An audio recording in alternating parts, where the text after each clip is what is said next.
Hello hello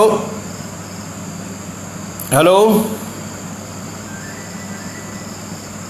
hello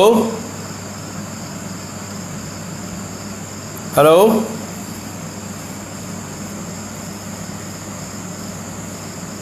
hello ऐकू येतं मी Jalinder sir? Hello hello ऐकू येते का? हॅलो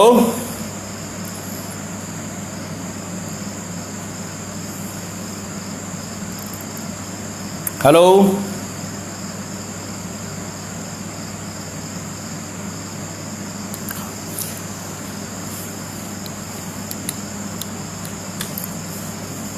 आजच्या सर्व सहभागी श्रोत्यांना आणि प्रेक्षकांना विद्रोही सलाम. आज एका महत्त्वाच्या गोष्टीवर आपण बोलणार आहोत. आज घटस्थापना होते आणि या घटस्थापनेच्या संदर्भामध्ये आपण काही माहिती घेणार आहोत. आता या माहितीमध्ये त्यापूर्वी या इतिहासाकडं बघायचं कसं असतं या गोष्टीचा नीटपणे विचार करणं गरजेचं आहे. याचं कारण असं असतं की पुरावे हे टिपक्यांच्या रांगोळीतल्या टिपक्यांच्यासारखे असतात. हे टिपके जोडायचे कसे हे इतिहासकार ठरवत असतो आणि इतिहासकार हा काळाचा अपत्य असतो. त्याच्यामध्ये वर्षानुवर्षे आणि पिढ्यानपिढ्या जे संस्कार झाले त्याचा अपत्य असतो. त्याच्या डोक्यामध्ये काही संकल्पना असतात, काही समज असतात, काही गैरसमज असतात. या सगळ्याचा तो अपत्य असतो आणि म्हणून कोणत्याही इतिहासकाराला, मी कोणत्याही म्हणतो, कोणत्याही इतिहासकाराला ॲब्सल्यूट इतिहासकार, निखळ इतिहासकार म्हणणं हे अशक्य असतं. मग आपल्याला वाचकानं काय करायचं असतं किंवा कार्यकर्त्यानं काय करायचं असतं तर एक गोष्ट मिळाली किंवा एखाद्या माणसानं सांगितली किंवा कुठल्या तरी पुस्तकामध्ये ती वाचली म्हणून ती खरी मानायचं कारण नाही. तर त्याच्या संदर्भामध्ये बाकीचे पुरावे गोळा करावे लागतात. इतिहासकारांचे 3 प्रकार असतात. पहिला प्रकार जो आहे तो पुराण, वेद, उपनिषद, ब्राह्मण ग्रंथ आणि धर्मशास्त्र यांच्या साहाय्यानं इतिहास लिहितो आणि तो इतिहास लिहिताना तो असं ठरवतो मनाशी आणि लोकांनाही पटवून देतो की हे सगळं खरं आहे. तर यातलं काही खरं नसतं. दुसरी गोष्ट की माझी लढाई जी असते ती रामायणाच्या मधल्या रामाशी नसते, माझी लढाई वेदांच्या मधल्या इंद्राशी नसते, माझी लढाई पुस्तकातल्या विष्णूशी नसते. माझी लढाई असते माणसाच्या डोक्यामधल्या देवदेवतांशी. आणि हे डोकं घडवण्याचं काम जे केलं जातं त्यामागं एक मोठी कॉन्स्पिरसी असते. ज्यांना राज्य करायचं असतं खरोखरचं, म्हणजे भूभाग ताब्यात ठेवल्यानंतर तो राजा नसतो, डोकी ताब्यात ठेवणारा राजा असतो. आणि मग डोकी ताब्यात ठेवण्याचं एक सूत्र आहे, ते म्हणजे जे अभ्यास करत नाहीत, जे वाचत नाहीत, जे लिहित नाहीत त्यांना फसवणं सोपं आहे. आणि मग त्यांच्यासाठी एक खोटा इतिहास लिहून टाका आणि तो अतिशय प्राचीन आहे आणि प्राचीन आहे म्हणून तो खरा आहे. आणि मग एकदा आपण हे गृहीत धरलं की तो खरा आहे, की तो खरा आहे असं आपण मानण्यामागं लागतो. ज्या वेळेला 12व्या शतकामध्ये रामदेवराय यादवांचं राज्य पडलं, तो सम्राट होता, भारताच्या मोठ्या भूभागावर त्याचा ताबा होता आणि त्याचं राज्य आणि त्याच्या सामंतांचं राज्य या राज्यांच्यामध्ये ते लोकांची पिळवणूक करत होते आणि ब्राह्मण त्यांची पिळवणूक करत होते. पण हे राज्य अल्लाउद्दीन खिल्जीनं ज्यावेळेला कोसळवलं त्यावेळेला प्रचंड दुष्काळ पडला. सामंत गरीब झाले, राजा मरून गेला, यज्ञ थांबले, पूजा थांबल्या, महारुद्र लघुरुद्र थांबले आणि हे थांबल्यानंतर ब्राह्मणांची पोटं उपाशी राहिली. इतकी उपाशी राहिली की त्या काळातला एक ब्राह्मण असं म्हणतो की आज माझ्या पोटातल्या आतड्यांची अवस्था ही वाळवीनं खाल्लेल्या समिधेच्या लाकडासारखी झालेली आहे आणि मी काहीही आता खाऊ शकेन. अशा वेळेला हेमाद्री नावाच्या पंडितानं, जो यादवांच्या पदरी होता, प्रधान होता, यानं धर्मशास्त्राला मोडीत काढून, वेदाचाराला मोडीत काढून सर्व ब्राह्मणांना मुभा दिली की तुम्ही शूद्रांच्या घरी पूजा करून कोरडा शिधा आणि दक्षिणा घेऊ शकता, त्याशिवाय तुम्ही जगणार नाही. आणि मग त्याच्यासाठी चतुर्वर्ग चिंतामणी नावाचा ग्रंथ लिहिला. हा चतुर्वर्ग चिंतामणी ग्रंथामध्ये 4000 व्रतं सांगितलेली आहेत. ही व्रतं तयार करण्यात आली आणि ही तयार कशी करण्यात आली तर पूर्वीच्या ज्या बहुजनांच्या कथा होत्या त्या पुराणात आहे म्हणून सांगायचं आणि त्या कथांना ब्राह्मण देवतांशी नेऊन जोडायचं. आता बाकी सगळे अडाणीच होते, त्यामुळे त्याच्या मागं जाणं सहज शक्य होतं. आणि मग हळूहळू अशी परंपरा सुरू झाली की ज्या ज्या गोष्टीला बहुजन पवित्र मानतात त्या गोष्टीचं ब्राह्मणीकरण करायचं आणि त्याद्वारे शोषण करायचं. ही परंपरा तशी अलीकडची आहे. आणि याच्यामध्ये कोण आलं पुढं तर याच्यामध्ये मठ्ठ ब्राह्मण पुढे आले, मंदबुद्धी स्थानिक ब्राह्मण पुढे आले, ज्यांचं वाचन मराठीतल्या पुराण कथांच्या पलीकडे नव्हतं आणि यांचा इतिहास 500-600 वर्षापूर्वीचा नाही आहे. म्हणजे गावामध्ये जे ग्रंथ लावले जातात ते कुठले आहेत? हरिविजय आहे, रामविजय आहे, जैमिनी अश्वमेध आहे, सिद्धांतबोध कथासार आहे, भागवत एकनाथी भागवत आहे. असे हे जे सगळे ग्रंथ आहेत हे सगळे ग्रंथ अलीकडचे आहेत. परंतु या ग्रंथांच्या पलीकडे ज्ञान नाही आणि गावामधला वाचू शकणारा एकमेव ब्राह्मण आहे, त्यामुळं त्याला माहीत असलेलं रामायण सगळीकडे आणतो. म्हणजे गावच्या वेवड्याला म्हणतो की बाणगंगा आहे ती, इथं रामानं बाण मारला होता आणि सीतेला पाणी प्यायला दिलं होतं. ओढ्याची निर्मिती कशी होते ज्यांना माहीत आहे ते तसलं काही ऐकणार नाहीत, पण लोक ऐकतात. गुहा दिसली की ती बौद्ध आहे का जैन आहे का शैव आहे बघायचं नाही आहे, ती पांडवकालीन गुहा आहे. आणि मग नंतरचे ब्राह्मणी तज्ज्ञसुद्धा याला पांडवकालीन गुहा, पांडवकालीन झरा, पांडवकालीन देऊळ, पांडवकाल नावाचा कालच नाही आहे. कारण पांडवांचं राज्य हे अतिशय कमी काळासाठी होतं आणि त्यामुळे पांडवांचं राज्य नाही आहे, त्यामुळे पांडवकाळ नावाची गोष्ट माहीत नाही आहे. पण याला हरिविजय माहीत आहे, पांडव प्रताप माहीत आहे आणि रामायण माहीत आहे. म्हणजे एका गावामध्ये असं झालं की एक मुलगा काश्मीरमध्ये या सैन्यामध्ये होता आणि त्याच्या बहिणीचं लग्न ठरलं आणि बहिणीचं लग्न ठरल्यानंतर त्याला येता येत नव्हतं, रजा मिळेना आणि म्हणून त्याने एक प्रेझेंट पाठवलं. हे प्रेझेंट अशी मोती बिती लावलेलं छान लांबट असं होतं आणि मग ते आलं गावामध्ये प्रेझेंट. आता विचारायचं कोणाला, शहाणा कोण, हे काय आहे कळेना लोकांना. त्यांनी ब्राह्मणाला विचारलं. ब्राह्मणाने एक काडी घातली रामायणामध्ये आणि ते रामायण उघडलं. त्या पानावर त्याचं उत्तर सापडणार. त्या पानावर नाहम जानाति केयूरम असा श्लोक होता. म्हणजे लक्ष्मण रामाला म्हणतोय की वहिनीच्या कानामध्ये काय आहे असं मी तोंड वर करून कधी वहिनीकडे बघितलेलं नाही, त्यामुळे मला माहीत नाहीत.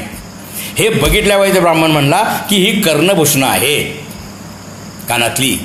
आणि मग ते दोरीनं त्या मुलीच्या कानाला बांधण्यात आलं. बरंचसं जड असलं तरीसुद्धा हे भावानं पाठवलं म्हणून बांधलं. तोपर्यंत त्याला रजा मिळाली होती. तो माघारी आला आणि त्यानं बघितलं. त्याच्या असं लक्षात आलं की काश्मीरी मोती लावलेल्या चपला आपल्या बहिणीच्या कानाला अडकवलेल्या आहेत. ही ब्राह्मण विद्वानांची आणि त्यांच्या फॉलो करणाऱ्यांची परिस्थिती आहे.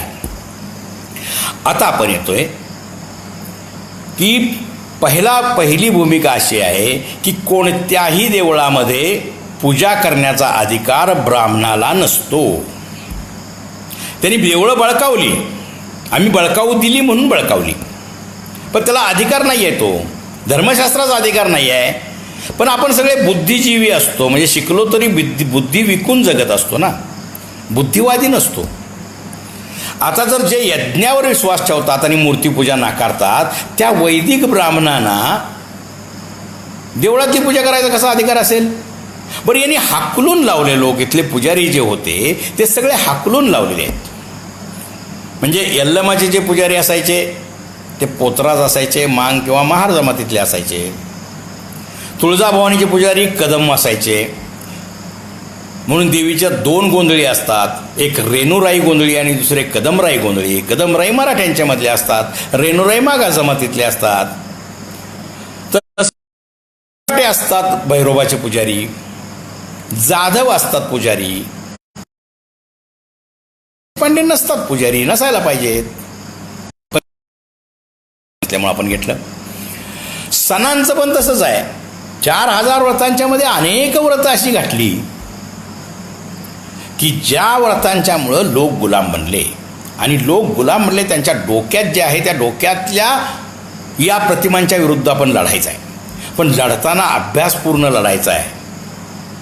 असं नाही लढायचं की पडदिशी कुठल्या तरी पुस्तिकेत वाचलंय आणि म्हणून मी सांगून रिकामं झालो. म्हणजे अलीकडच्या काळामध्ये एक मिथ खूप प्रचारात आहे. ते म्हणजे संभाजीराजांच्या मृत्यूनंतर त्यांचं मुंडकं भाल्यावर टेकून फिरवण्यात आलं आणि म्हणून ब्राह्मणांनी पाडवा हा सण तयार केला. असं नाही आहे. कारण शालिवाहनाच्या काळामध्ये गुढ्या उभारलेल्या आहेत, त्याचे उल्लेख आहेत. रामायणामध्ये, मूळ रामायणामध्ये गुढ्या उभारण्याचे उल्लेख आहेत. महाभारतामध्ये गुढ्या उभारण्याचे उल्लेख आहेत. असं जर असेल तर आपण पटकन विश्वास ठेवायचा का की संभाजी मृत्यूनंतर गुढीपाडवा सुरू झाला म्हणून? असं नाही म्हणता येणार. तशीच एक गोष्ट आहे की एकमेव स्त्री राणी होती ती निवृत्ती होती आणि ती मोहेंजोदडो हडप्पामध्ये होती. हे अर्धविधान आहे. तिनं दिग्विजय केलेला होता, तिनंच केलेला होता असं नाही आहे. हिंगलाज देवीनं दिग्विजय केलेला आहे, अंबेनं दिग्विजय केलेला आहे, विठलाईनं दिग्विजय केलेला आहे. तसं निवृत्तीनं पण दिग्विजय केला आहे. पण निवृत्ती ही मुळात नैऋत्येची राणी आहे, म्हणजे ती केरळमधली आहे. सप्तपाताळापैकी रसातलाची राणी आहे ती.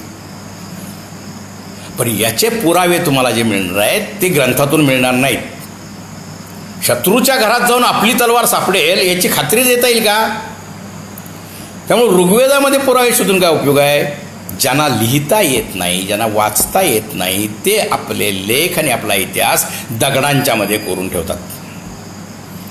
आणि म्हणून आपल्या सगळ्या लोकांनी, बहुजनांनी हा दगडांच्या मध्ये इतिहास ठेवलेला आहे.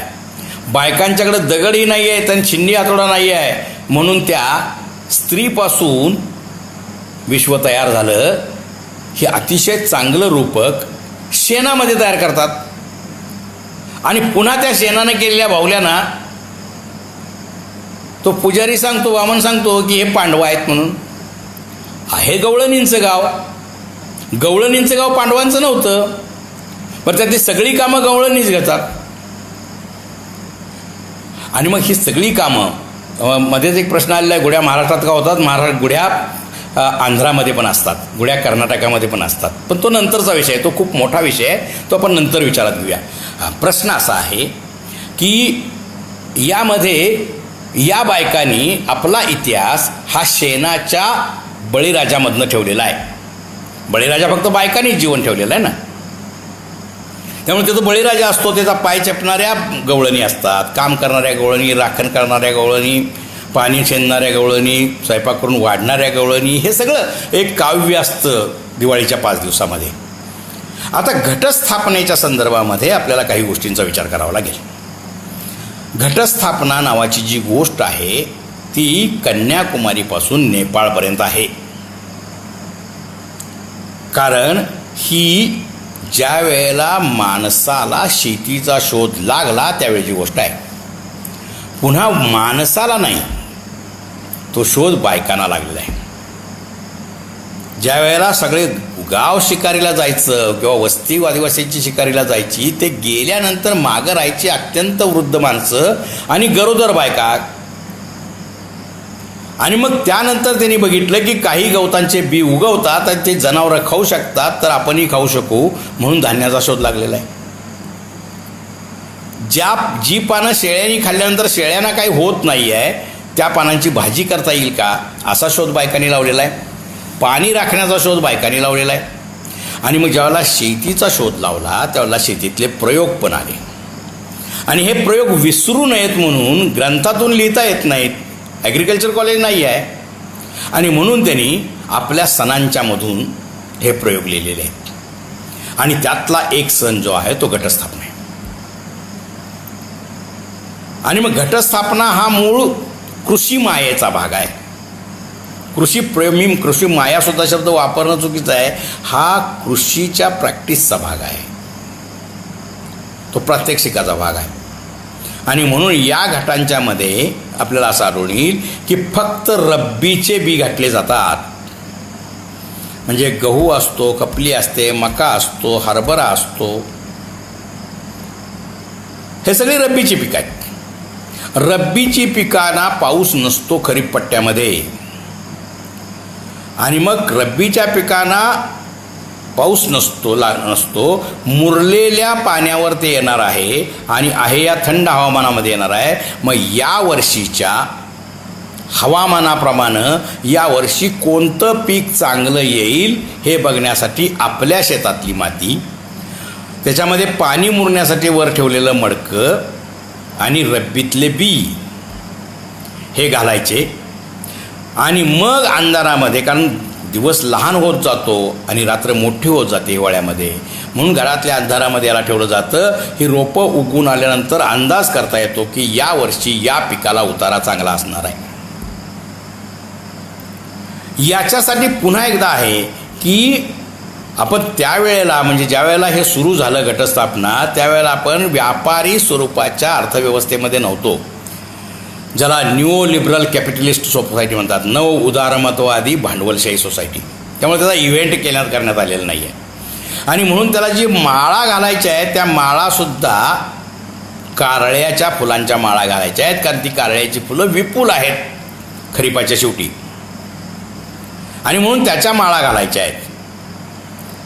आणि मग या घटस्थापनेमध्ये नंतर ज्या वेळेला विजयादशमीला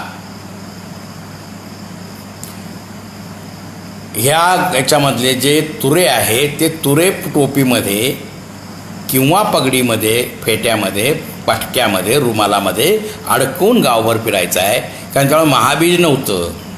त्यामुळे महाबीज नसल्यामुळं कुणाच्या घरातलं बियाणं चांगलं आहे ते समजतं का, ज्याचे तुरे जोमदार आहेत त्याच्या घरातलं बियाणं चांगलं आहे.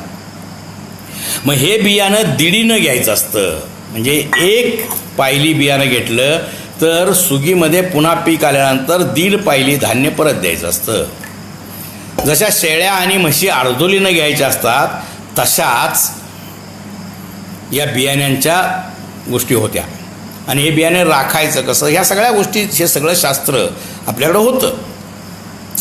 आता या काळामध्ये हा जो घट बसवला जातो याच्यामध्ये नंतर पुराणातनं नवदुर्गा आलेल्या आहेत. कोणत्याही फॅसिस्ट प्रवृत्तीचं सर्वात मोठं लक्षण असतं की डायव्हर्सिटी, म्हणजे विविधता नष्ट करायची आणि त्याला एक करायचं. जसं आत्ता चाललेलं आहे देशाच्या पातळीवर की एक देश एक कार्ड, एक देश एक रेशन कार्ड, एक देश एक टॅक्स, आणि मग शेवटी एक देश आणि एक राजा किंवा एक हुकुमशाह, असा ह्याचा शेवट होत असतो. तसं इथल्या प्रत्येक देवीला, कारण त्या देव्यांच्याबद्दल जेवढं बहुजनांना माहीत आहे ते ब्राह्मणांना माहीत नाही आहे, त्यामुळे शक्तीचा अवतार असं म्हणायचं. आणि म्हणून त्यांच्या दृष्टीनं दुर्गा, अंबा, विठलाई, काळम्मा, उचताई, मानाई अशा सगळ्या देवी म्हणजे एकच असतात. त्या शक्तीचं रूप आहेत, त्या पार्वतीचं आहेत, त्या लक्ष्मीचं आहेत. आणि एकदा माणसाच्या डोक्यात बसलं की मग अंबाबाईची महालक्ष्मी करणं सोपं असतं, नवदुर्गा करणं सोपं असतं. त्यांची नावं बदलतात, काही नावं तर अगदी अलीकडं म्हणजे गेल्या 2-3 वर्षामध्ये बदललेली आहेत. टेंभलाई हे जे नाव आहे, हे टेंभलाई म्हणजे विजय झाल्यानंतर दिवसा मशाली पेटवून मिरवणूक काढणारी, टेंभा मिरवणे हा शब्द त्याच्यावरून आलेला आहे.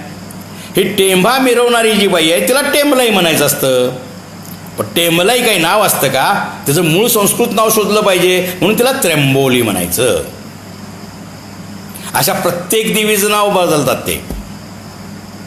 आणि मग आपल्याला असं वाटतं की ब्राह्मणानं सांगितलंय, पुस्तकात लिहिलं की सगळं चांगलं. पुस्तकामध्ये काय असतं, एक कोणता तो ऋषी असतो, तो बायकोला सांगत असतो, म्हणजे ते ज्ञान. किंवा शंकर पार्वतीला सांगतो, किंवा विष्णू लक्ष्मीला सांगतो, किंवा याच्या उलट, म्हणजे ज्ञान ही इथूनच आलेलं आहे. आणि म्हणून ज्ञान अपौरुषेय असं म्हणायला हे रिकामे होतात. बरं, हे का ब्राह्मणाच्या कानामध्ये काय सांगायचं कारण होतं? बरं, पार्वती आणि शंकर एकांतात बसलेले आहेत, हा तिथं काय उंदीर म्हणून गेला होता काय? याला कसं कळालं? पण हे सगळं आम्हाला पटत असतं, कारण लॉजिक आम्ही लावत नसतो. आणि म्हणून तर होतं ना की सर्व मंगल मांगल्ये शिवे सर्वार्थ साधिके शरण्यो त्र्यंबके गौरी नारायणी नमोस्तुते असा श्लोक येतो आणि सगळ्यांना पाठ होतो. अगदी पुरोगामी चळवळीतले लोक सुद्धा हा श्लोक सांगतात. गंमत कशी असते की ब्राह्मण फार कष्ट करत नाही, ते फार विद्वान नसतात, ते फक्त धूर्त आणि कपटी असतात, ते आपण आजकाल बघतोच. त्यामुळं सर्व मंगल मांगल्ये, शिवा म्हणजे शंकराची बायको, त्र्यंबका म्हणजे शंकराची बायको, गौरी म्हणजे शंकराची बायको. मग 3दा शंकराची बायको होते, मग काय घटस्फोट झाला का? नंतर नारायणी कशी झाली लगेच? मूळचा श्लोक काय होता? सर्व मंगल मांगल्ये शिवे सर्वार्थ साधिके शरण्यो त्र्यंबके गौरी दाक्षायणी नमोस्तुते. दाक्षाची मुलगी म्हणजे शंकराची बायको. फक्त एक शब्द बदलून बालाजीसारखं उत्पन्न कोल्हापूरच्या पुजाऱ्यांना मिळावं म्हणून त्याला बालाजीची बायको केली आणि बहिणीला पाठवलेली साडी बायकोची साडी म्हणून प्रसिद्ध केली. हे जे आहे ना, हे राजकारण आपल्याला समजलं पाहिजे. दुसरं, घट आणि पाणी याला आणखीन एक मोठा अर्थ आहे. घट हा गर्भाशयाचं प्रतीक आहे. गर्भाशय सृजनाचं प्रतीक आहे, माती सृजनाचं प्रतीक आहे. आणि म्हणून घट बसवणे म्हणजे सृजनाची तयारी करणे. जसे अंबा जी आहे, अंब म्हणजे पाणी, ही पाण्याची देवता आहे. आणि ज्या वेळेला तुमच्या पाणी योजना नव्हत्या आणि धरणं नव्हती, त्यावेळेला गावं कशी जगत होती? ही गावं जगत होती त्याचं कारण या सगळ्या बायकांनी वळणावर डोह निर्माण करणे आणि डोहाची शुद्धता टिकवण्याचे नियम घालून दिलेले आहेत. म्हणून प्रत्येक डोहाचा जो देव आहे ती 7 आसरा आहेत. आणि ह्या 7 आसरा सप्तपाताळातून आलेले आहेत. हे सप्तपाताळ म्हणजे भृगुकच्छ म्हणजे भडोचपासून कन्याकुमारीपर्यंत आहेत. शेवटचं पाताळ रसातळ आहे. सुतल नावाच्या पाताळ म्हणजे राजापूरचा आहे, जिथं बळीराजा राहत होता. जो बळीराजा भृगुकच्छला त्यांनी म्हणजे बडोचला शेवटचा यज्ञ केला आणि त्याच्याकडून वामनानं सगळं दान घेतलं, त्यावेळेला तो पाताळात गेला, म्हणजे तिथून उतरून नालासोपाऱ्याला आला, तल नावाच्या पाताळात. हे नालासोपारा म्हणजे शूर्पणखेचा भाग, त्याला शूर्पारक देश असं म्हटलं जातं. इतिहासामध्ये त्याचे वर्णन आहेत. मग ह्या शूर्पारकामध्ये तो आला आणि तिथून खाली सुतल नावाच्या पाताळात गेला राजापूरला. राजापूरच्या जवळ जे बंदर आहे, खाडीचं बंदर आहे, ते समुद्रातलं बंदर नाही आहे, ते खाडीचं बंदर आहे. त्याचं नाव आहे खारेपाटण, कारण खाडीचं पाणी खारं असतं. खारेपाटण हेच बलिपत्तन आहे असं पंडित सत्तेकरांनी पुराव्यासह शोधून दिलेलं आहे.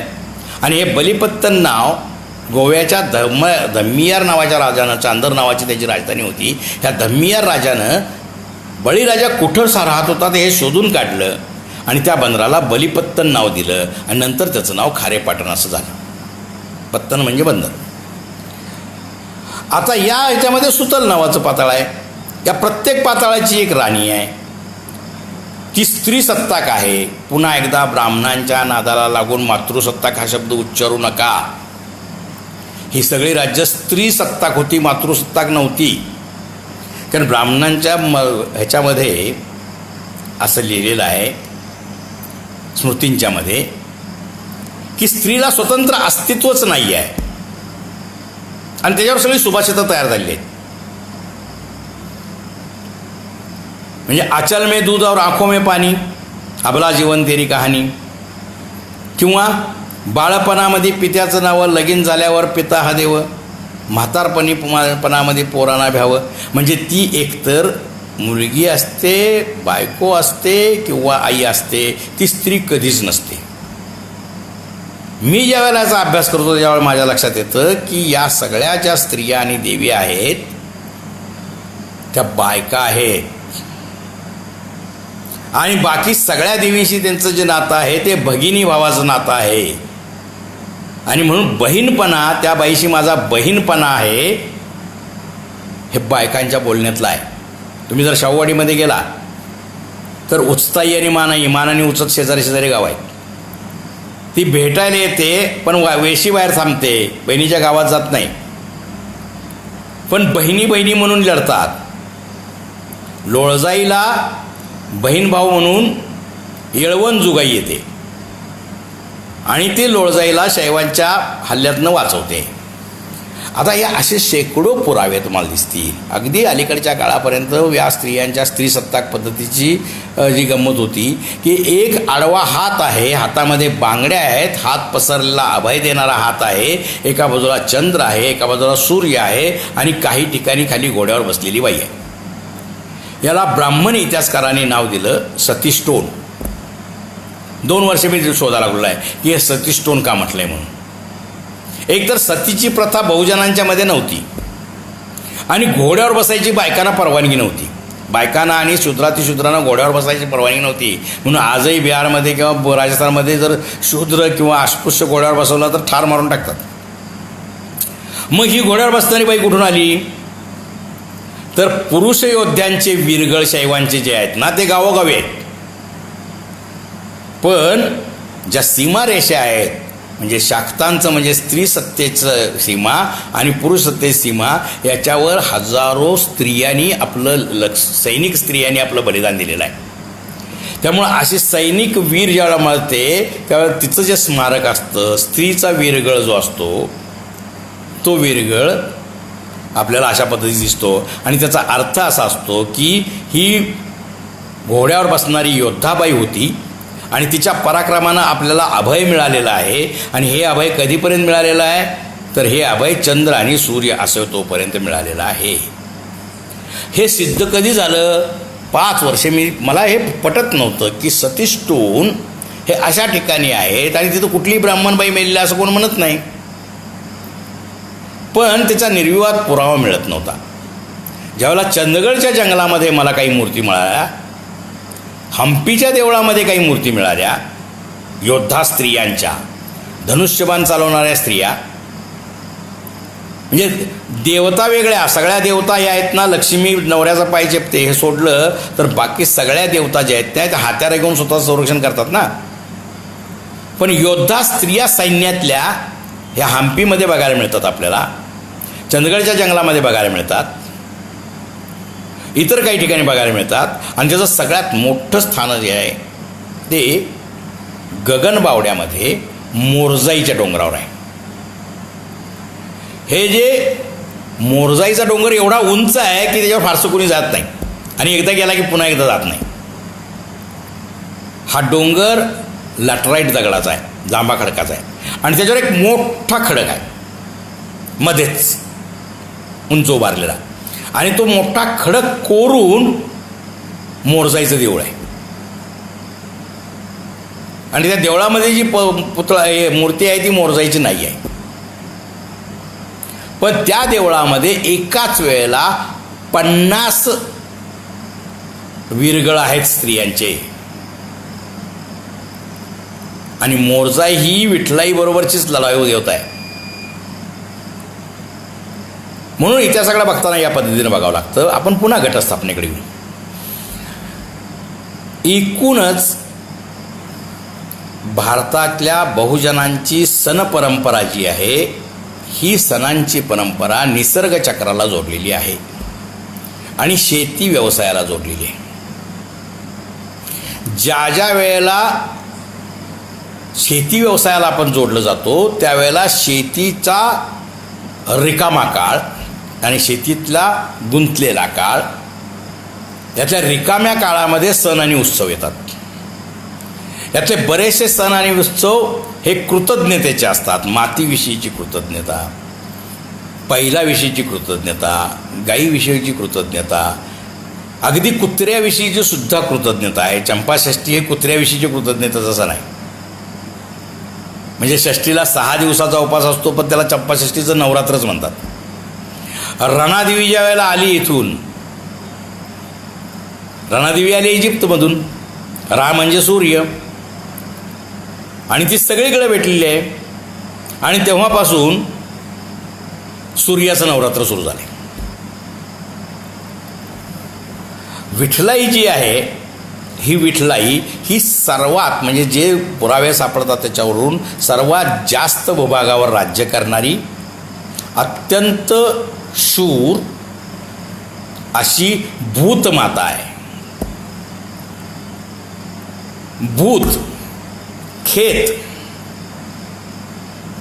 वेताळ, येडे, चेडे हेतले मूळ लोक आहेत. आणि मग यांचे शाक्तांचे पराभव झाल्यानंतर त्यांची अवस्था एवढी वाईट झाली. आपल्याला माहीत आहे फुल्यांच्या मृत्यूनंतर फुल्यांच्या कुटुंबियांची अवस्था काय झाली. त्यांच्या नातीला भीक मागायची पाळी आली जवळजवळ. तसं यांचे पराभव झाल्यानंतर त्यांचे जे सैनिक आणि अनुयायी होते ते इतके दीनदरिद्री झाले आणि त्यांना गावाबाहेर राहायची पाळी आली.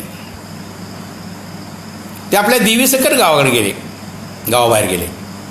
ज्यावेळेला मंदिरातनं हाकललं त्यावेळेला देव डोक्यावर घेतला, देव फिरता झाला. तसं हे बाहेर गेले गावाच्या राहायला आणि गरिबासारखं काम करून जगत होते. त्याची उदाहरणं आपल्या म्हणींच्या मध्ये आणि वाक्प्रचारामध्ये मिळतात. काम कोण जास्त करत, म्हणजे भूतासारखं काम करतोय. एकदम जर फार अन्याय झाला तर एकदम गावावर हल्ला करून, त्यामुळे शब्दाला भूतावळ उठली.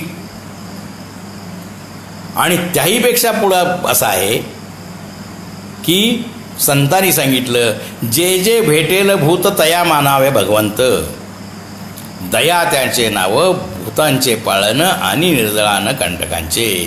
त्यांना काय माणूस नावाची गोष्ट सांगता येत नव्हती. माणसावर दया करावी, गरीबावर दया करावी. मग हा भूत शब्द कुठून आला तर भूत हा आपला मूळचा शब्द आहे. आणि भूत आणि पिशाच हे अतिशय सुसंस्कृत लोक होते. आणि पिशाच्यांच्या एका मायेचा भाग जो आहे तो नवरात्रोत्सव आहे. आणि मग पिशाच्यांचं जे साहित्य आहे तेवढं किती प्रचंड आहे, प्रगल्भ आहे. त्याचा 1/100 भाग म्हणजे जगातलं पहिलं कथा साहित्य आहे, ज्याला कथा सरितसागर किंवा बृहत कथा म्हणतात. गुणाढ्यानं ते लिहिलं. त्यानं जेव्हा संस्कृत, प्राकृत आणि देशी 3 भाषांचा त्याग केला आणि विक्रमादित्याचं राज्य सोडलं त्यामुळं, आणि मग तो जंगलात गेल्यानंतर त्यांना ही पिशाच्यांची वस्ती मिळाली. आणि पिशाच्यांच्या कथा ज्या होत्या त्या एवढ्या प्रचंड सुंदर होत्या की त्या सगळ्या त्यानं ग्रथित केल्या आणि लिहून आणल्या. आणि राजा ते घेत नाही म्हणून त्यानं त्या एक एक करून जाळायला सुरुवात केली. आणि मग शेवटची सगळी कथा मी सांगत नाही आहे. शेवटचं जे शिल्लक राहिलं महिन्यानंतर तेवढीच गोष्ट फक्त बृहत कथा म्हणून, आद्य साहित्य म्हणून आहे. म्हणून या आद्य साहित्याचे निर्माते इथले भूते, खेते हे सगळे आहेत. येडे म्हणजे येडेश्वरी आहे, पाटण तालुक्यामध्ये येडोबा आहे, येराडसिद्ध म्हणतात त्याला, बार्शीजवळ येडेश्वरी आहे. भूत नावाची 14 गावं महाराष्ट्रात आहेत. भूतगाव आहे, भूताची वाडी आहे, भूताचं भांबार्ड आहे. कारण हे सगळे स्त्रीसत्ताक राज्यातनं आलेले आहेत. आणि या स्त्रीसत्ताक राज्यांच्या मध्ये 2 प्रकारची गणना आहे. गणना अनेक प्रकारच्या असतात. आपण कॉम्प्युटरला जी गणना वापरतो त्याला डिजिटल म्हणजे 2 द्विचिन्ह पद्धती म्हणतो. आणि त्याच्यानंतर येते द्वादश चिन्ह पद्धती. आणि उरलेली आपली नेहमी वापरतो ती दशम पद्धती म्हणजे दशांश पद्धती. 10कडे मानायची. युनिट काय तर 10. परंतु सगळ्यात मूळ स्त्रियांची गणना जी आहे ना ती सातमान पद्धती आहे. ही सातमान पद्धती म्हणजे 7 फुटाचा माणूस या सर्व मूल्यांचा मूळ आहे आणि म्हणून तो सर्वांचा आधार आहे, ही कल्पना यामध्ये आहे. त्यामुळं विहिरीची खोली मोजायची तर किती पुरुष खोल आहे असं म्हणायचं.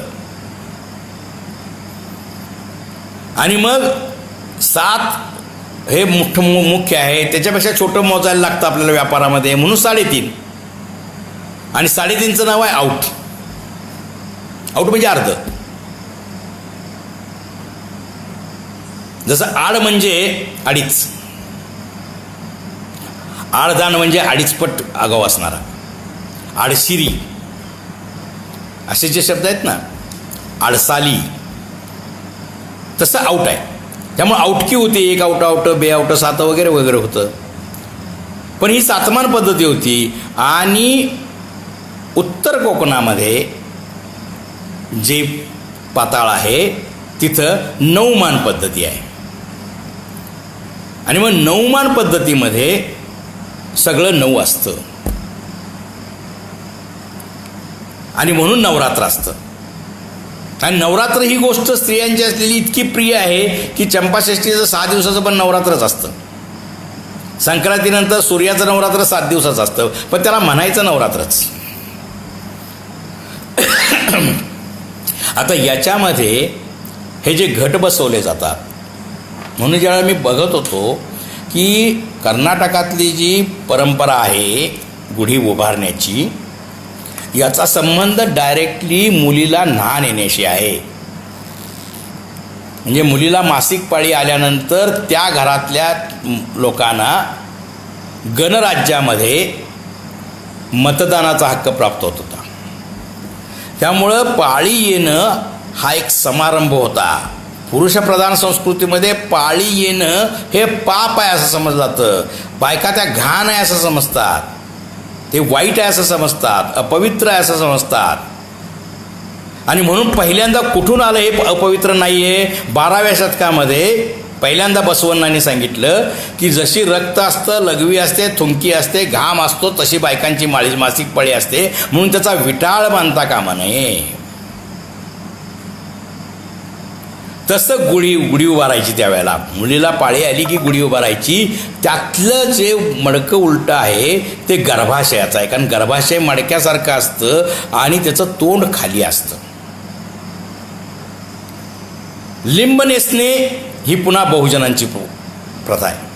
त्यामुळे गुढीला लिंब नेसवायचा पावित्र्याचं प्रतीक म्हणून. आणि न्हाण आलेल्या मुलीला नवी साडी नेसवायची. अनेक ठिकाणी कर्नाटकमध्ये तिची मिरवणूक पण काढली जाते. त्या घरात तिला गोडधोड खायला दिलं जातं. आणि त्या गोडधोड खाण्यामध्ये पण काय दिलं जातं तर शेवया दिल्या जातात. आणि गुढी उभारताना सुद्धा कुठली पूजा केली जाते, त्याच्यामध्ये काय नैवेद्य असतो तर शेवयाचा असतो. लिंब पावित्र्यासाठी, आरोग्यासाठी, साडी मान मिळाला म्हणून, आणि म्हणून गुढी उभारण्याची परंपरा ही फार प्राचीन या पद्धतीची आहे. आणि सणांच्या बाबतीमध्ये एक साधी गोष्ट आहे, साधं तत्व आहे. सण बहुजनांचे कुठले आणि अभिजनांचे कुठले शोधायचं असेल तर ज्या सणांना ब्राह्मण लागतो ते ब्राह्मणीकरण झालेले सण असतात. आणि ज्या पूजा आपल्याला करता येतात त्या बहुजनांच्या पूजा असतात. म्हणून गुढी उभारायला ब्राह्मण लागत नाही. शेणाचे पांडव किंवा गवळणी घालायला ब्राह्मण लागत नाही. बैलांचा पोळा सण करायला ब्राह्मण लागत नाही. आणि एक सर्वात महत्त्वाचा सण म्हणजे विद्रोहाचा सगळ्यात मोठा स्त्री सत्तेचा जर सण कुठला असेल तर त्याचं नाव आहे होळी. म्हणजे होळी तर भारतभरामध्ये, आणि भारतभरामध्ये सगळ्या ह्याच्यामध्ये लिहिणाऱ्या वाचणाऱ्या ब्राह्मणांना शिव्या देणं हा एकमेव गोष्ट आहे. पुन्हा एकदा मी बसवण्णांचा उल्लेख करतो. बसवण्णा म्हटले की यज्ञातला अग्नी पवित्र असतो म्हणून त्यामध्ये तूप घालता आणि चंदनाची लाकडं टाकता. आणि घराला आग लागली की मोरीचं आणि गटारीचं पाणी आणून घालता. कसला तुमचा अग्निदेव आलेला आहे. म्हणून ज्या वेळेला यज्ञाच्या साह्यानं भीती दाखवणे, आता ही गोष्ट पुन्हा लक्षात घ्यायला पाहिजे की यज्ञाच्या साह्यानं भीती काय घालत होते ते असं म्हणत होते की देव मंत्रांच्या अधीन असतात आणि मंत्र ब्राह्मणांच्या अधीन असतात आणि म्हणून देव ब्राह्मणांच्या अधीन असतात आणि म्हणून तुम्ही घाबरा मला, कारण मंत्र आमच्याकडे आहेत म्हणून देव आमच्याकडे आहेत आणि यज्ञ महत्त्वाचा आहे. ही आगीची भीती बहुजन समाजामध्ये एवढी प्रचंड बसलेली होती. मग विद्रोहीच होते, सगळे गुलामच होते ना, आम्हीच शहाणे झालो विद्रोही झाले असं आहे काय? विद्रोही सर्व काळात आहे. चार्वाक विद्रोही आहे, कपिल विद्रोही आहे, कनाद विद्रोही आहे. कनाद तर शेवटी म्हणतो, त्याला म्हणतात की आता तरी देवाचं नाव घे. कनाद म्हणतो कणाकणातून आलो, कणाकणात मिसळून जाणार, तुमच्या देवाचा संबंध काय? महावीर विद्रोही आहे.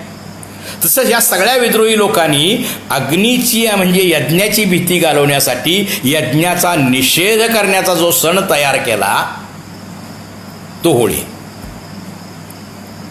म्हणून या सणामध्ये काय असतं, तुम्ही चंदनाचं लाकूड यज्ञात टाकता, मी एरंड लावतो. तुम्ही मंत्र म्हणता, मी शिव्या देतो. तुम्ही सुरामध्ये मंत्र म्हणता, मी बोंबलतो. काय करतो तुमचा अग्नी आम्हाला बघायचा आहे. अग्नीमधल्या भस्माचं पावित्र्य आणि ते भस्म फेकून या राजाला शाप दिला, त्या राजाला शाप दिला, असला प्रत्येक प्रवचनकार जे लोकांना घाबरवून सोडत होता, या राखेचे गोळे करून आम्ही फेकून खेळतो.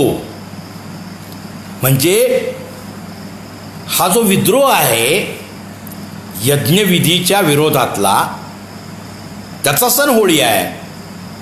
तसं घटस्थापनेमध्ये पहिल्या दिवसापासून शेवटच्या दिवसापर्यंत हा जो विधी असतो हा फक्त माणसं करतात आणि विशेषतः बायका करतात. आता ब्राह्मणाळलेल्या किंवा स्वतःला क्षत्रिय समजून घेणाऱ्या, त्याचं लक्षण काय? ज्याचं प्रत्येक कार्य ब्राह्मणाशिवाय होत नाही तो स्वतःला क्षत्रिय समजून घेतो असं म्हणायचं. तर अशा सगळ्या लोकांचं वैशिष्ट्य असं असतं की हळूहळू एक एक गोष्ट बायकांच्याकडून काढून घेतात. म्हणजे गावामध्ये ज्यांना आठवतं लहानपण त्यांनी बघा, दुधाचा व्यवसाय फक्त बायकांचा होता, भाजीचा व्यवसाय बायकांचा होता, वाकडा शिवून विकणे. हां हॅलो हां तर मग या सणांच्या संदर्भामध्ये आपल्याला विचार करण्याची एक पद्धती ज्यावेळेला आपण तयार करतो त्यावेळेला आपण या घटस्थापनेकडे बघतो. घटस्थापनेची प्रथेमध्ये दोन महत्त्वाच्या गोष्टी आहेत की जिचं कौमार्य आहे, म्हणजे जी कुमारी आहे, जिचं लग्न झालेलं नाही, तिचा हा विधी आहे. आणि म्हणून हे सगळं जे भौम आहे, भौम हा मला खूप आवडणारा शब्द आहे, कारण नरकासुराला भौमासूर असं म्हटलेलं आहे. आणि हे जे उगवतं मातीतून रब्बीचं पीक घटामच्या शेजारी, त्यालाही भौम म्हणतात. भौम म्हणजे भूमीचा पुत्र. एक सुंदर कविता आहे. आणि भौम हा अजिबात संस्कृत शब्द नाही. त्यामुळे हा भूमीचा पुत्र जो भौम आहे त्याची पूजा करायची आहे. आणि त्याला सृजनाचं प्रतीक म्हणून कुमारी जी आहे मुलगी घरातली नेपाळमध्ये, तिच्या डोक्यावर हे ठेवलं जातं आणि 9व्या दिवशी तिची पूजा केली जाते. पूर्वी बहुसंख्य ठिकाणी खंडेनवमीला स्त्रिया ही पूजा करायच्या. खंडेनवमीचं पूजन दोन्हीचं आहे. एक टूल्स म्हणजे अवजारांचं आहे आणि दुसरं वेपन्स म्हणजे हत्यारांचं आहे. आणि ह्या दोन्ही गोष्टी स्त्री राज्याच्यामध्ये स्त्रियांच्याच हातात होत्या. आणि म्हणून टूल्स अँड वेपन्सचं पूजन करणं. नंतर ते पुरुष सत्ताक पद्धतीमध्ये पुरुषांनी ते घेतलं खंडेनवमी. आता हा खंडेनवमी हा जो शब्द आहे तोही पुन्हा देशी शब्द आहे. खांडा म्हणजे रुंद पात्याची आणि समोर टोकदार नसणारी तलवार. खांडा जो वापरतो तो खंडोबा, खंडेराव. वाकडी तलवार वापरणं हे पुन्हा स्त्रियांच्याकडून आलेलं आहे. कारण वाकड्या तलवारीचं नाव आहे फिरंग, आणि फिरंग वापरून जी लढाई करते तिचं नाव आहे फिरंगाई. जी सरळ टोक असणारी लांबलचक तलवार आहे, अरुंद असणारी, तिला म्हणतात धोप. आणि धोप जो घेतो त्याचं नाव धोपेश्वर. शिवाजीच्या लढायांच्या मध्ये या सगळ्यांची नावं आलेली आहेत. खांड्याचं नाव आहे, धोपेचं नाव आहे, फिरंगेचं नाव आहे. तर ह्या ज्या तलवारींचे प्रकार आहेत हे कुठं आलेले आहेत? धोपेश्वर कुठं आहे? खंडोबा कुठं आहे? तर त्याच्यामध्ये लॅटरायटिक खडक आहे, आणि तिथं हॅमेटाईट नावाचं खनिज असतं. आणि धाऊड नावाची जमात या हॅमेटाईटच्या मातीपासून धाऊड नावाच्या वृक्षाच्या कोळशाचा वापर करून उच्च दर्जाचे पोलाद तयार करायचे, आणि त्यातनं ही हत्यारं तयार व्हायची. आणि हा हत्यारांचा व्यापार पुन्हा स्त्रियांच्याकडून व्हायचा. म्हणजे धावडी तवा, धावडी कढई ही रत्नागिरीमधून जायची. आणि म्हणून खंडेनवमी म्हणजे 9व्या दिवशी खांडा पूजन करायचं, अवजारांचं पूजन करायचं, ही पद्धत आहे. आणि मग या पद्धतीमध्ये जोपर्यंत बैल नव्हता तोपर्यंत स्त्रियांच्या हातात शेती होती असं सर्वसाधारणपणे मानलं जातं. हे पण पूर्ण खरं नाही आहे, कारण तोही पुरावा या स्त्री देवतांनी स्त्रियांच्या लोकांनी ठेवलेला आहे. ज्यांना नवदुर्गा म्हटलं जातं त्या 2 दुर्गांचं वाहन आहे ना, ते बैल आहे. आणि म्हणून बैल असताना किंवा बैल नसताना ही अवजारं वापरायची, याचाही संबंध हा स्त्री राज्याशी येतो. आणि स्त्री राज्य आणि मातृसत्ताक ह्या 2 पूर्ण वेगळ्या गोष्टी आहेत. याचं कारण आई होणं ही फार मजेशीर गोष्ट आहे. स्त्री राज्यामध्ये कशी मजेशीर गोष्ट आहे?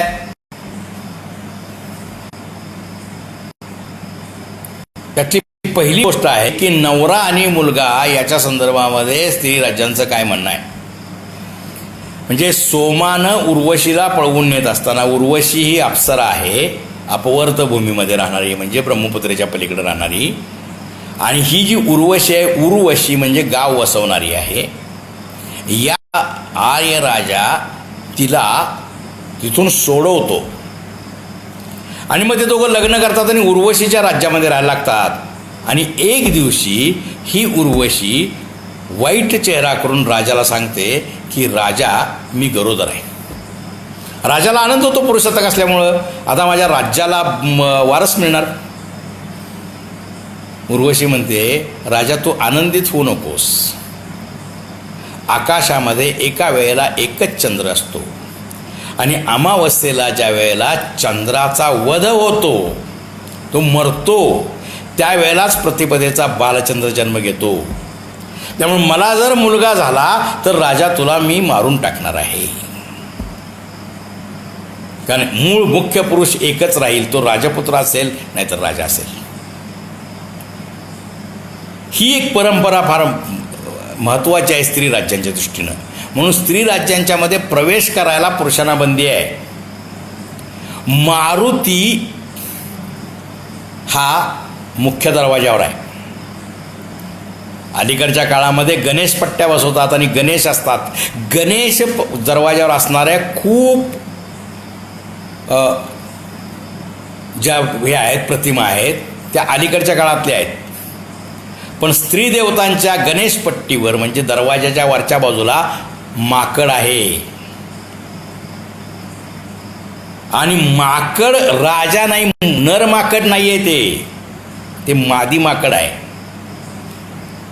पण आपण वाचत नसल्यामुळं राजवाडे म्हणाले की खरं, खरे म्हणाले की खरं, देशपांडे म्हणाले की खरं. तेव्हा मंगेशी ही जी गोव्याची देवी आहे ती असते तिथं. मंगेशी याची व्युत्पत्ती सांगताना फार मजा केली त्यांनी.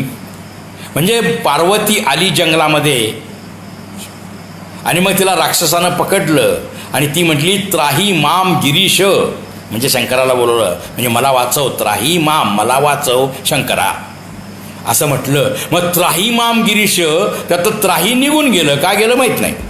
मग त्यामुळे मांगिरीश राहिलं आणि मांगिरीशचं मांगीश झालं आणि मांगीशचं मंगेश झालं. गोवा कारवारचा भाग आहे. कारवारमध्ये कन्नड आणि मराठी आहे आणि कन्नडमध्ये मंग, मंग म्हणजे माकड, मंगेशी म्हणजे माकडाची आई आणि ती द्वाररक्षक आहे. मग तुम्ही शेणाच्या गवळणीच्याकडे या, तिथं दार राखणारी वेस राखणारी बाई आहे. त्यामुळं फार ओढून ताणून हे केलं असतं. ते मंगेश म्हणजे शंकर दिसला पाहिजे ना तुम्हाला. मंगेशी म्हणजे शंकराची बायको म्हणजे पार्वती असं म्हणता आलं पाहिजे तुम्हाला. म्हणून हे सगळं केलं असतं. तर ही माकडाचं जे काम आहे, हनुमानाचं जे काम आहे, तो ऊर्ध्वर येत आहे आणि तो देवीची म्हणजे राणीची पुरुष अपत्य मारून टाकण्याचं त्याचं काम आहे. मग ही पुरुष अपत्य मारून टाकण्याचं तुम्ही म्हणाल काय पुरावा आहे तुमच्याकडं? पुरावे आहेत पण पुस्तकांचे पुरावे नाही देत. घाटमाथ्यापासून समुद्रापर्यंत चालत जायचं आणि सगळे मारुती बघायचे. ते वीर मारुती नाही आहेत रामदासांचे, ते दास मारुती नाही आहेत, ते सगळे नृत्य मारुती आहेत. त्यांच्या सगळ्यांच्या शिफ्टीला घंटा बांधलेली आहे. आता आपण बघायला सुरुवात करा आणि त्या प्रत्येक मारुतीच्या पायाखाली लहान मुलं आहे. ते राणीचं पुरुष अपत्य आहे की ज्यानं मारून टाकायचं आहे. आणि मग अशा पद्धतीनं पुरुषांना अजिबात महत्त्व न देणाऱ्या आणि राणी वशामध्ये पुरुषांना जर काम करायचं असेल तर त्याची खतना करणाऱ्या किंवा त्याला नपुसक बनवून मग त्यानं काम करायचं.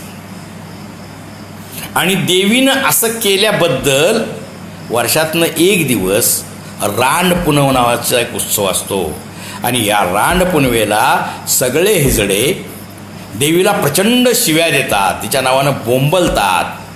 ह्या पापाबद्दल पुन्हा त्या अग्नीतनं पलीकडे जातात आणि पुन्हा नवी साडी, नव्या बांगड्या नवीन वर्षासाठी घेतात. कारण हे सगळे निषेध करतात आम्हाला नपुसक बनवल्याबद्दल. ही महाकाव्य आहेत ना, ही लोककथांच्या मध्ये आणि दगडांच्या मध्येच आहेत आणि रूढींच्या मध्येच आहेत. त्यामुळं धर्माची व्याख्या ज्ञानेश्वरांनी केलेली मला सगळ्यात जास्त आवडते. म्हणजे कळतं आम्ही मूर्ख का आहे किंवा शहाणं का आहे. ते गीतेचा धर्म किंवा हा कुठला शंकराचार्यांचा धर्म, वेदांचा धर्म असल्या भानगडीत पडत नाहीत. ते साध्या भाषेत सांगतात. एथ वडील जे जे करीती, नाव तया धर्मू ठेविती, तेच येर आचरती सर्वांग सकळ. म्हणजे वाड वडिलांनी जे केलंय तसं करायचं. त्यांनी उडी मारली तर आम्ही उडी मारायची, प्रश्न विचारायचा नाही. या रूढींना शंकराचार्यांनी पण सलाम केलेला आहे. त्यांनी सांगितलंय शास्त्रात रूढीर बलियसी. म्हणजे शास्त्र एक सांगतंय पण लोक मानत नाही, रूढी दुसरी आहे. रूढीप्रमाणे वागा म्हणजे तुमचं पोट भरेल. ब्राह्मणांना जगण्यासाठीचा सर्वात मोठा मंत्र शंकराचार्यांनी दिला. तो मंत्र असा आहे, यद्यपि शुद्धम लोकविरुद्धम नाकरणीयम नाचरणीयम. मग शुद्ध आहे, सत्य आहे आणि लोकांच्या विरुद्ध आहे, करू नका. त्याच्यापेक्षा ती मूर्खपणा आहे ना, मूर्खपणाला ग्लोरीफाय करा, त्याला एक देव जोडून द्या आणि त्या देवाची पूजा करायला सांगा आणि तुम्ही दक्षिणा घ्या. हे सगळं आहे. पण याचं एक बरं झालेलं आहे की या रूढींचा तपासणी करण्यासाठी रूढी शिल्लक आहेत. त्याचा फोलपणा बरेच जण ज्यावेळेला मी बळीराजा महोत्सव सुरू केला आणि घटांचा पण महोत्सव सुरू केला, सार्वजनिक घट बसवायला काही ठिकाणी सुरू केले, त्यावेळेला मला असं म्हटले लोक, विशेषतः काही अति डावे कार्यकर्ते, मला दया वाटते त्यांच्याबद्दल. ते म्हटले की पुराणातल्या कडीला ऊत कशाला आणताय? आता संपलं की ते गेली पुराणं नाकारून टाका, धर्मशास्त्र नाकारून टाका. देवबिव काय भानगड नाही आहे. त्यावेळेला मी उत्तर सांगितलं होतं ना, तेच मी आता सुरुवातीला सांगितलं. माझी लढाई पुराणातल्या देवाशी नाहीच आहे. माझी लढाई ही माणसांच्या डोक्यातल्या देवाशी आहे. ती चालूच राहणार आहे. तो वामनाला देव मानत असेल आणि बळीराजाला पण चांगला म्हणत असेल तर हा स्किझोफ्रेनिया आहे, हे दुभंगलेलं व्यक्तिमत्व आहे. मला सांगावं लागेल ना, वामन होता का नव्हता, बळी होता का नव्हता, यज्ञ झाला का नव्हता, ह्याच्याशी मला काही घेणं नाही आहे. की ब्राह्मणस्य मुखम आसीत हा जो श्लोक आहे तो फुले वापरतात. म्हणजे ब्राह्मणाच्या तोंडामध्ये गर्भाशय होतं का, म्हणजे ब्रह्म्याच्या तोंडामध्ये गर्भाशय होतं का म्हणून त्यातनं ब्राह्मण झाला, असं ज्यावेळेला फुले विचारतात त्यावेळेला फुलेंना माणसांच्या डोक्यातल्या ब्रह्म्याविषयी बोलायचं असतं.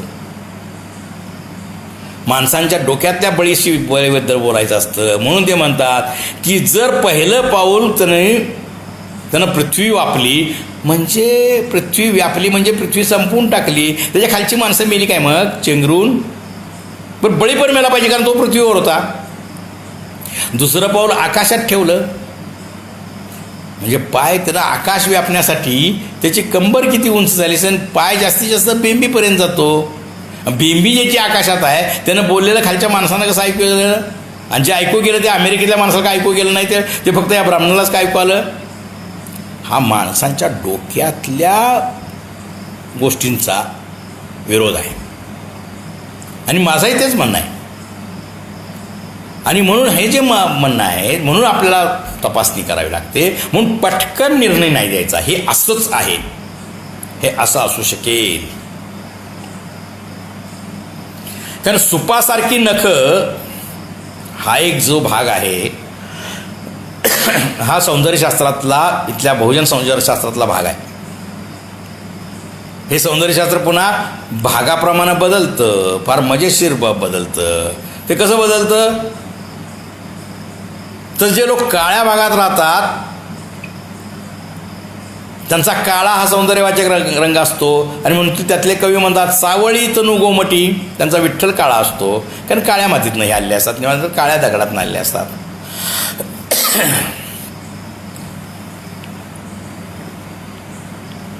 परंतु जे लाल भागात तर हा जो प्रकार आहे. आणि म्हणून गुढीपाडव्यापासून सुरू झालेले शिमग्यापर्यंतचे जे सगळे सण आहेत ना त्याची चिकित्सक गोष्ट आपल्याला करावी लागेल. देवी किती आहेत ह्या सगळ्या मिळून शक्तीची रूपं आहेत हा भ्रम आहे. ह्यातली प्रत्येक देवी ही हाडामासाची माणूस आहे. तिनं एक काळ गाजवलेला आहे. जर ती एकच असेल, नुसती पार्वतीच असेल किंवा लक्ष्मीच असेल तर वेगळी नावं का दिली बरं? यांच्या लढायांची वर्णन आहेत. म्हणजे सावे आणि भैरेवाडी ही दोन गावं शाहूवाडी तालुक्यामध्ये रस्त्यावरच आहेत. भैरवनाथ हा शैवांचा सेनापती आहे. तिच्या विरुद्ध निनाईची लढाई आहे. दोन्ही गावामध्ये हार्डली 2-1 किलोमीटरचं अंतर आहे. त्यामध्ये निनाईनं विजय मिळवलेला आहे आणि तो त्या ठिकाणी दोघांनी केलेला आहे आणि भांडणं थांबवलेली आहेत. हे एक विधान आहे.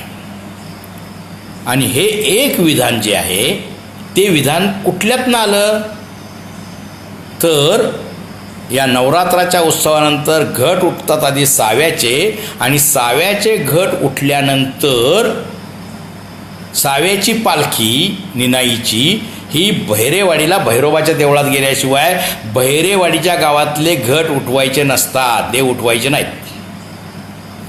मग तिथं 2 पालख्या असतात, भैरोबाची एक आणि निनाईची एक. भैरेवाडीचे लोक निनाईची पालखी घेतात आणि साव्याचे लोक भैरेवाडीची म्हणजे भैरोबाची पालखी घेतात. आणि म्हणून हे दोन्ही घेतल्यानंतर ते आंबोशेत नावाच्या ठिकाणी जातात. तिथं एक मोठा कोरीव दगड आहे, त्याच्यावर 2च माणसं बसू शकतात. आणि तिथं या 2 पालख्या जातात आणि रात्रभर जागरणाचा कार्यक्रम होतो. लोक जेवतात, झोपतात आणि सकाळी उठून निनाईची पालखी आपली आपली साव्याचे लोक घेऊन जातात आणि इकडची पालखी जी भैरोबाची आहे भैरेवाडीची पालखी भैरेवाडीचे लोक घेऊन जातात. आता हे जे आहे हे 2 ओळींच्या मधलं वाचन आहे. ही परंपरा आहे, आजही आहे. लोक अर्थ विसरले असतील.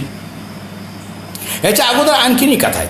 आता ह्या 7 राण्या होत्या का 9 होत्या? 9 होत्या का 15 होत्या? या राण्या आहेत, ही माणसं आहेत. जसं मी मागं म्हटलं होतं, राम हा माणूस आहे, कारण तो जन्मलेला आहे आणि जातस्यही ध्रुववर मृत्यूप्रमाणे तो मेलेला आहे, म्हणून तो माणूस आहे, म्हणून त्याचं देऊळ बांधायचं काही कारण नाही. तसं या राण्या होत्या, त्यांच्या पिढ्या होत्या, त्यांची युद्ध होती आणि त्या युद्धांच्या मध्ये केल्या होत्या. यातल्या 9 ज्या आलेल्या आहेत, ह्या 9 कोल्हापूरमध्ये आपल्याला दिसतं की कोल्हापुराचा एरियल फोटोग्राफ जर घेतला तर प्राचीन सगळे रस्ते, म्हणजे अर्वाचीन रस्ते बरेचसे प्राचीन रस्त्यावरच केलेले असतात. हे सगळे रस्ते या एकेका दुर्गेनं रोखलेले आहेत, एकेका बाईनं रोखलेले आहेत आणि कोंडी केलेली आहे जकातीचा प्रश्न सोडवण्यासाठी. कारण परदेशी व्यापार आहे आणि म्हणून ब्रह्मपुरीच्या टेकडीवर म्हणजे पंचगंगेच्या काठावर रोमन नाणी सापडतात. ती काय हवेतून आलेली नाहीत किंवा परमेश्वरानं टाकलेली नाही आहेत. हा पुरावा आहे की तिथं हा व्यापार होता. रत्नागिरी बंदरात जकात वसूल करणाऱ्या ज्योतिबाच्या डोंगराला वाडी रत्नागिरी नाव असतं. 6 दिवसाचे झाल्यानंतर 7व्या दिवशी कज्जे खटले चालवले जातात जकातीच्या संदर्भातले, म्हणून ज्योतिबाला खेटे घालावे लागतात. हे सगळं माणसाने शिल्लक ठेवलेलं आहे. त्याचा अर्थ संपला असला तरी शास्त्रात रूढीर बलियसी, रूढी शिल्लक आहे. तसं या प्रश्नासाठी कोल्हापूरची कोंडी करून तिथल्या शैव राजावर दबाव आणून तह करायला भाग पडलेला आहे. कोल्हासूर विल्हासूर नावाची गोष्ट काही नाही आहे, ह्याचा काही संबंध नाही आहे. त्याच्यावेळी कोल्ह म्हणजे तळं आणि तळ्याचं शहर, कारण 80 तळी होती आणि मग तिला कमळच का लागतं? तर तळी होती म्हटल्यावर कमळं होती म्हटलं तर जे सापडतं ते बहुजन देवीला अर्पण करतात. मग या कोल्हापुरामध्ये सगळे रस्ते रोखून धरलेले आहेत, रसद रोखलेली आहे आणि राजा शरण आलेला आहे. म्हणून एक रस्ता कात्यायनीनं रोखलेला आहे, कात्यायनी कारवारची आहे. दुसरा टेंबलाईनं रोखलेला आहे, तिसरा कमळजेनं रोखलेला आहे. अशा 9 स्त्री सैनिकांनी, स्त्री सेनापतींनी 9 रस्ते रोखून राजाला शरण आणलेलं आहे. आणि नवमान पद्धती वापरणारी त्यांची कदाचित सेनापती असावी. त्यामुळे हा नवरात्राचा उत्सव आहे. ही दशमी आहे त्यानंतरची. या दशमीमध्ये पुन्हा तहाचा संबंध आहे. याच्यामध्ये आपटा नावाचं जे झाड आहे त्याची पानं वाटायची असतात.